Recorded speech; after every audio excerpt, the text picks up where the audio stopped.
যদি কোনো মানুষ দুইটা আমল করে আল্লাহ রাব্বুল আলামিন তার সকল গুনাহ খাতা মাফ করে দিবেন। দুনিয়াবি সব ব্যস্ততা থাকবে, লাইলাতুন নিসফে মিনাশ শাবানকে ভুলে যেন না। লাইলাতুন নিসফে মিনাশ শাবান অত্যন্ত বরকতের একটা রাত আমাদের জন্য, অত্যন্ত গুরুত্বপূর্ণ একটা রাত আমাদের জন্য লাইলাতুন নিসফে মিনাশ শাবান। রাসূলুল্লাহ সাল্লাল্লাহু আলাইহি ওয়াসাল্লাম আমাদেরকে জানিয়েছেন যে যদি কোনো মানুষ দুইটা আমল করে আল্লাহ রাব্বুল আলামিন তার সকল গুনাহ খাতা মাফ করে দিবেন। আমরা কারা কারা এইবার লাইলাতুল নিসফে মিনাশ শাবানে আমাদের সকলের গুনাহ মাফ করায় নিতে চাই? রাজি আছি ইনশাআল্লাহ? রাজি আছি ইনশাআল্লাহ? কি দুইটা কাজ? রাসূলুল্লাহ সাল্লাল্লাহু আলাইহি ওয়াসাল্লাম বলছেন, এক নম্বর শিরক মুক্ত ঈমান লাগবে। কি লাগবে? শিরক মুক্ত ঈমান লাগবে। আল্লাহর উলুহিয়াত রুবুবিয়াতে কাউকে শরীক করা যাবে না। আর দুই নম্বর কি লাগবে? দুই নম্বরে লাগবে বিদ্বেষ মুক্ত একটা অন্তর। আমি তো অনেক কিছু করার প্রস্তুতি নেই, হুজুর কয় রাকাত নামাজ, কোন কোন সূরা দিয়ে পড়বো, কয়টা রোজা রাখবো। ও ভাই, ওইটা পরে আপনাকে বলছি, আগে আপনি বেসিকের মধ্যে আসেন।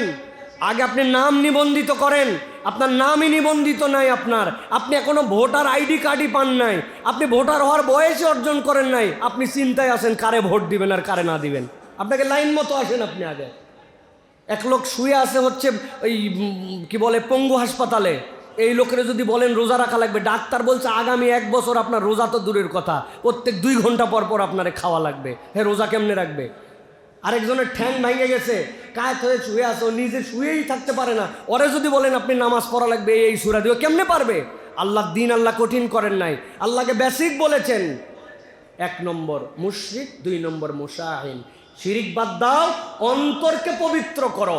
আল্লাহ রাব্বুল আলামিন আসমানে নেমে আসেন, তার সব বান্দাকে এই 2 অপরাধ না থাকলে লাইলাতুন নিসফে মিনাশ শাবানে ক্ষমা করে দেন। সুবহানাল্লাহ। এবার ইবাদত বন্দেগী, নবীজি সাল্লাল্লাহু আলাইহি ওয়াসাল্লাম থেকে হাদিস আসছে যেটা আমাদের মানার মতো হাদিস। দেখলেন নবীজি রাত্রের সিজদায় পড়ে আসেন, তারা মনে করলেন নবীজি বোধহয় ইন্তেকাল হয়ে গেছে, এত দীর্ঘ সিজদা। ইয়া রাসূলুল্লাহ, এত দীর্ঘ সিজদা দিয়েছেন? বলে শোনো, আল্লাহ রাব্বুল আলামিন আসমানে নেমে আসে, বান্দাকে মাফ করে দেন। আমি আল্লাহ রাব্বুল আলামিনের অনুগ্রহের ভিখারি হয়ে আমি আল্লাহর জন্য সিজদা করি। অথবা আপনি সালাত আদায় করেন, কিন্তু 1 বার সূরা ফাতিহা, 10 বার সূরা ইখলাস, 11 বার উমুক, এরকম কোনো তরিকা আল্লাহ বলে দেয় নাই। আর দিনের বেলা পারলে আপনি রোজা রাখেন। শাবানের রোজা তো এমনি গুরুত্বপূর্ণ, শেষের 3-4টা ছাড়া আল্লাহ নবী সব রোজা রাখতেন। সুতরাং আমরা নিসফে মিনাশ শাবান আমাদের মতো আল্লাহ রাব্বুল আলামিনের কাছে দোয়া করব, অন্তরটা একটু পরিষ্কার করেন। এখন বাংলাদেশে সব আছে, খালি অন্তরটা কারো পরিষ্কার নাই। সবগুলো অন্তর আমাদের নষ্ট হয়ে যাচ্ছে প্রিয় ভাইরা।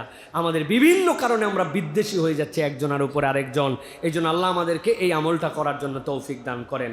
একজন একটা দোয়া জানতে চেয়েছেন, এটা বলে আজকে আমরা শেষ করে দেবো ইনশাল্লাহ।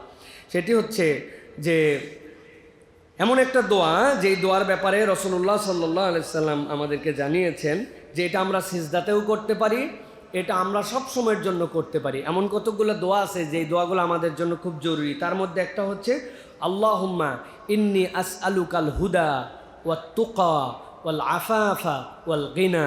এটা হচ্ছে আমাদের জন্য একটা ইউনিক দোয়া। আল্লাহর কাছে আমরা হেদায়েত চাই, তাকওয়া চাই, আল্লাহর কাছে আমরা পবিত্রতা চাই, এবং আল্লাহর কাছে আমরা অমুখাপেক্ষিতা চাই। আল্লাহুম্মা ইন্নী আসআলুকাল হুদা, হেদায়েত লাগবে না ভাই? হেদায়েত নেই তো কিছু নাই। তোকা, আল্লাহ রাব্বুল আমিন আপনার কাছে আমরা তাকওয়া চাই, মানে খোদা ভীরুতা চাই। আল্লাহ আমার দিলটাকে আপনি আপনার জন্য ভীতিময় করে দিন, আপনার হারাম থেকে যেন আমি বেঁচে থাকতে পারি। আল্লাহুম্মা ইন্নী আসআলুকাল হুদা ওয়াত তুকা ওয়াল আফাফা ওয়াল গিনা। আল্লাহ আপনি আমাকে ক্ষমা করে দেন, আল্লাহ আপনি আমাকে ক্ষমা করে দেন, আপনি আমাকে মাফ করে দেন। আর আল্লাহ আপনার দিকে ছাড়া আমি যেন কারো দিকে মুখাপেক্ষী না হয়, সেই ব্যবস্থাটা আপনি আমাদেরকে করে দেন। এই দোয়াটা আপনাদের প্রত্যেককে মুখস্থ করতে হবে, সিজদার মধ্যে নফল নামাজে সব পড়তে হবে। পড়েন তো, আল্লাহুম্মা ইন্নী আসআলুকাল হুদা ওয়াত তুকা ওয়াল আফাফা ওয়াল গিনা। আল্লাহ যেন আমাদের অন্তরগুলোকে এরকম বানায় দেন। বলেন আল্লাহুম্মা আমিন। হাযা মা ইনদি ওয়াল ইলমু ইনদাল্লাহ। সুবহানাকাল্লাহ।